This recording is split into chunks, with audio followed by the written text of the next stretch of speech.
Entretanto, certo homem chamado Ananias, com sua mulher Safira, vendeu uma propriedade, mas reteve uma parte do dinheiro. E Safira estava ciente disso. Levando o restante, depositou aos pés dos apóstolos. Então Pedro disse: Ananias, por que você permitiu que Satanás enchesse o seu coração, para que você mentisse ao Espírito Santo, retendo parte do valor do campo? Não é verdade que, conservando a propriedade, seria sua, e depois de vendida, o dinheiro não estaria em seu poder? Por que você decidiu fazer uma coisa dessas? Você não mentiu para os homens, mas para Deus. Ouvindo estas palavras, Ananias caiu morto. E sobreveio grande temor a todos os que souberam do que tinha acontecido. Levantando-se os moços, cobriram o corpo de Ananias, e levando-o para fora, o sepultaram. Quase 3 horas depois, entrou a mulher de Ananias, sem saber o que tinha acontecido. Então Pedro, dirigindo-se a ela, perguntou: Diga-me, foi por este valor que vocês venderam aquela terra? Ela respondeu: Sim, foi por esse valor. Então Pedro disse: Por que vocês entraram em acordo para tentar o Espírito do Senhor? Eis aí a porta aos pés dos que sepultaram seu marido, e eles levarão você também. No mesmo instante, ela caiu aos pés de Pedro e morreu. Entrando os moços, viram que ela estava morta e, levando-a, sepultaram-na ao lado do marido. E sobreveio grande temor a toda a igreja e a todos aqueles que ouviram falar destes acontecimentos. Muitos sinais e prodígios eram feitos entre o povo pelas mãos dos apóstolos. E todos costumavam se reunir, de comum acordo, no pórtico de Salomão. Mas, dos restantes, ninguém ousava juntar-se a eles, porém o povo tinha grande admiração por eles.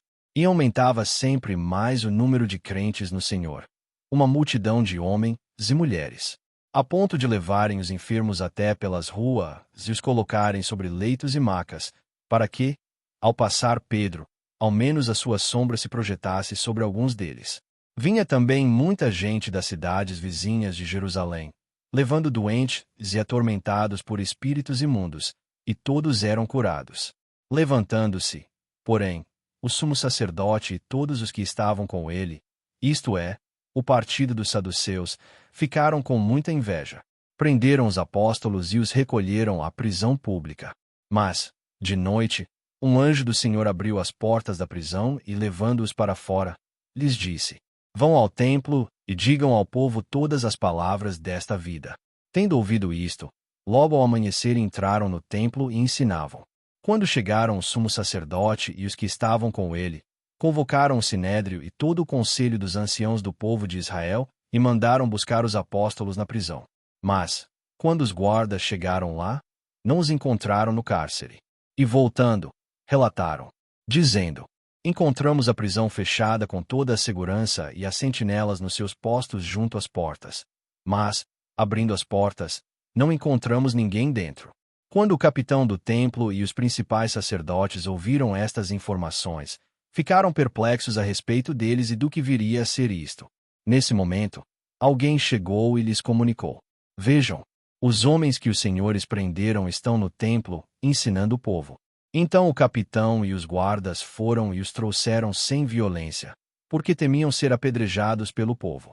Trouxeram os apóstolos, apresentando-os ao sinédrio. E o sumo sacerdote os interrogou, dizendo: Não é verdade que ordenamos expressamente que vocês não ensinassem nesse nome? No entanto, vocês encheram Jerusalém com a doutrina de vocês e ainda querem lançar sobre nós o sangue desse homem. Então Pedro e os demais apóstolos afirmaram: É mais importante obedecer a Deus do que aos homens. O Deus de nossos pais ressuscitou Jesus, a quem vocês mataram, pendurando-o no madeiro. Deus, porém, com a sua mão direita, o exaltou a príncipe e salvador, a fim de conceder a Israel arrependimento e a remissão de pecados. E nós somos testemunhas destes fatos, nós e o Espírito Santo, que Deus deu aos que lhe obedecem. Eles, porém, ouvindo isso, se enfureceram e queriam matá-los. Mas, levantando-se no sinédrio um fariseu chamado Gamaliel, mestre da lei, respeitado por todo o povo, mandou que os apóstolos fossem levados para fora, por um momento.